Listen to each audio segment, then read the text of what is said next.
がここにいるうちの本物のスクールスポーツのために行こうぜベイビーバンこの国は気をつけて、現実になることがありますからね。The untouchable True School Sports Empire, and y'all know the rest, man. Now listen, I came here to give my quick thoughts on some of the fights that took place on the Diego Pacheco undercard, the notable fights. You know, right now I'm going back and forth between Tokyo and Mito, Japan. It's my last day in Mito, Japan. So Mito, what a place, what a beautiful place, what a quiet place, what a serene place, what a majestic piece of land here in Japan. I'm gonna miss this place. I love Mito, Japan. Probably my favorite place in Japan just because of how peaceful it is. But nonetheless, let's talk about it. Ernesto Mercado, Tito Mercado. He was in action. He fought Jose Pedraza, or the corpse of what's left, the remainings of Jose Pedraza. You know, I like Pedraza. Pedraza's a good fighter, but you know, his career is a good example of when you don't have the right people looking after you. This boxing game is cruel, and it has no problem taking advantage of you. So he was a champion a long time ago. He's got a name in boxing. He's fought names in boxing, and you know, a lot of the promoters use him, what's left of him, for the prospects to get a name on the resume, even though he's not anywhere close to the fighter he used to be.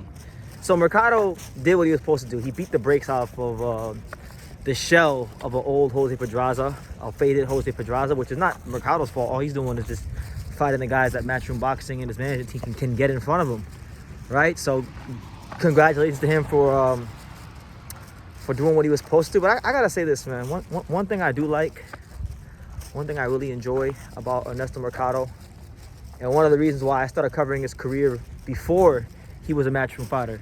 There weren't a lot of channels on YouTube. Only the realest of the real on YouTube were covering Ernesto Mercado, making videos about his career before he was ranked, before he was on a major platform, and that's the only channels that know boxing, right? So shout out to people like Ness from the Boxing Voice. Like, he knows boxing, even though people don't like him. I like Ness. Ness is a good guy. He's a YouTube legend in my opinion.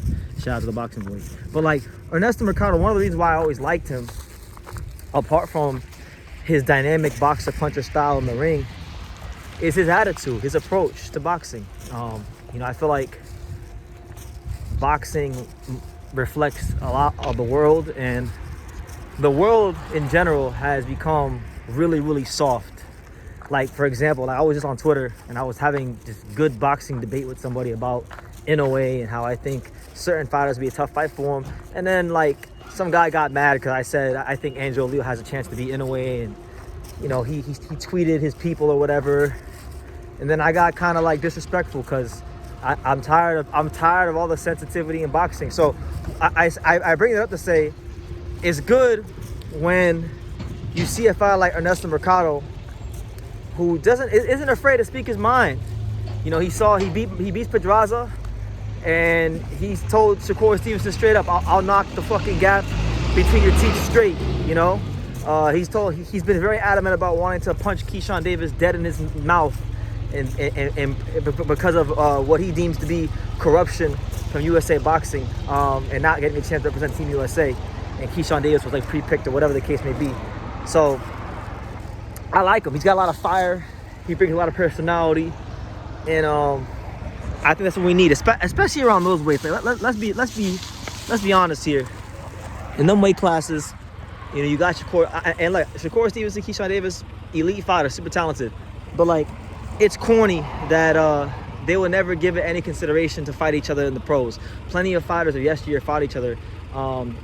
What's his name? Maurice Blocker and Simon Brown. They were friends. They fought. Plenty of fighters have made money together as friends and fought each other. And they're two of the best fighters in the weight class. And this whole like tag team champions, WWF, DX, Dudley Boys, Hardy Boys, tag team bullshit they got going on. A lot of boxing fans, myself included, think it's super corny, right? Because we want to see the best fight the best. And if, you know, like, if you don't want to fight each other, then one of y'all got to move up or move down or do something, because, you know, y'all are two of the best. So I like the fact that we got a guy like Mercado who can punch, who's exciting in the ring. Let me cross the street.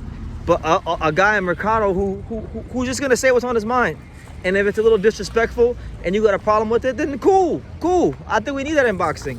You know, too many people like there's room for enough personalities in boxing. There's room for guys that are respectful and humble champions, and that's just who some guys actually are. And then you have to have guys like Mercado who can fight, but just say what the hell's on their mind.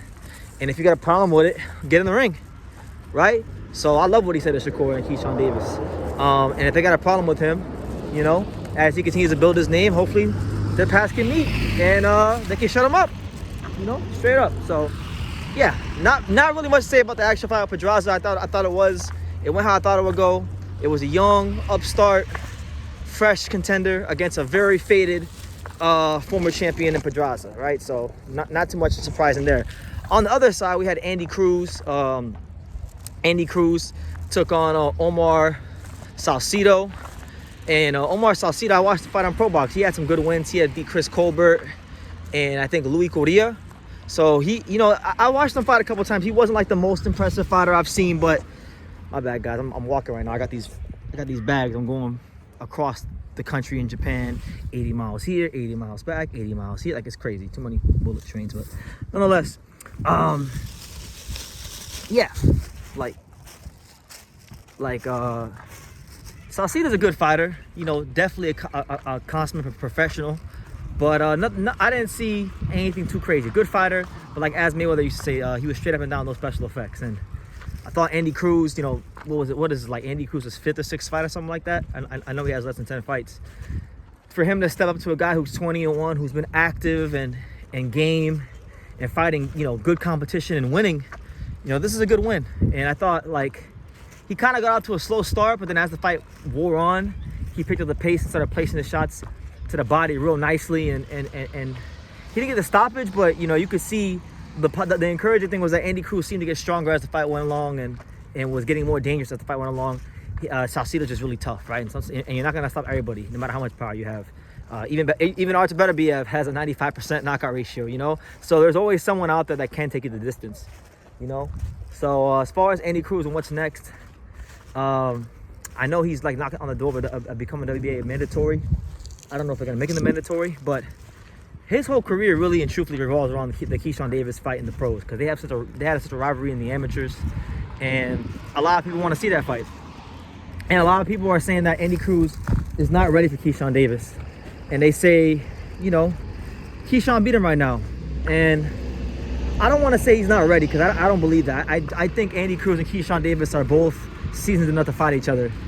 But as far as would I favor in the pros, I think I would slightly favor Keyshawn Davis right now. I think Andy Cruz still has some things to fine tune. I don't want to say learn, because he knows the pro game now. He knows the professional style, and being in that gym affiliate with Bozy Ennis and Jerron Ennis and those kind of guys, that'll get you that'll get you adjusted to professional boxing really quickly, right? So I don't think he needs to learn professional boxing. He's already went through that. I think now it's all about fine tuning and smoothing out his style in the pros, which he's doing very, very well. So yeah, I favor Keyshawn right now, but this narrative of like, oh, he's not ready is to me is ridiculous. Andy Cruz he's ready to fight anybody, you know? It's just a matter of timing, like anything else in life and anything else in boxing. But those are my thoughts on Ernesto Mercado and Andy Cruz. If you guys have any thoughts down below, make sure you guys leave them down there. Take the time to subscribe, smash the like button. And like I say in every single one of these videos, you can love me or you can hate me, but I'm just a kid from Daniel. So until next time, take care, guys. Thank you for watching another video on the untouchable True School Sports Empire. For more great boxing content just like this, make sure you guys click right over here. Keep watching my boy BT put on the best interviews out here.